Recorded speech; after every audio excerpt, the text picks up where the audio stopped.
వీళ్ళకి కూడా ఎక్కువగా ఇబ్బందులు ఉండడము, తొందరపాటు నిర్ణయాలు, అలాగే వృత్తి ఉద్యోగ పరంగాలో కూడా కొంచెం ఒత్తిళ్ళు అనేవి కనబడుతూ ఉంటాయి. అలాగే ముఖ్యంగా వ్యాపార పరంగా కూడా అక్కర్లేని చోట్ల డబ్బులు ఎక్కువగా పెట్టడము, అనవసరమైన చోట దానివల్ల ఆర్థిక పరంగా నష్టపోవడము ఇలాంటివి కనబడుతూ ఉంటాయి. ముఖ్యంగా ఉద్యోగాల్లో మార్పులు, ప్రమోషన్లు ఇలాంటివి కూడా వస్తాయి. కానీ వచ్చినా కూడా కుటుంబానికి దూరంగా ఉండడము ఇలాంటివి ఎక్కువగా కనబడతాయి. ఉద్యోగ అవకాశాలు, నిరుద్యోగులు ఎవరైతే ఉన్నారో వాళ్ళకి అర్హతకు తగ్గ ఉద్యోగాలు అనేవి పొందలేకపోవడం అనేది జరుగుతుంది.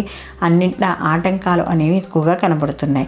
అలాగే కుటుంబంలో చిన్న చిన్న మనస్పర్ధలు, మాట పట్టింపులు, లేకపోతే ప్రవర్తన వల్ల కాస్త చిన్న చిన్న ఇబ్బందులు, అనుకున్న అంటే అన్నదమ్ముల వల్ల కానీ అప్పచెల్లెలు కానీ మాట పడ్డాలు ఇలాంటివి ఎక్కువగా జరుగుతూ ఉంటాయి. ఆర్థికపరమైన సమస్యలు ఎక్కువగా ఉండడం వల్ల వాళ్ళు ఏదైనా ఒక పని చేద్దామన్నా కూడా వాటికి ఆటంకాలు ఏర్పడతాయి. వ్యాపార పరంగా కూడా కాస్త ఒడిదుడుకులు ఇలాంటివి కూడా ఎక్కువగా ఉంటాయి. వ్యాపార విస్తరణ చేసేటప్పుడు అనుభవం యొక్క సలహాలు తీసుకోవడం మంచిది, లేకపోతే కాస్త ఇబ్బంది పడే అవకాశం అనేది కనపడుతోంది.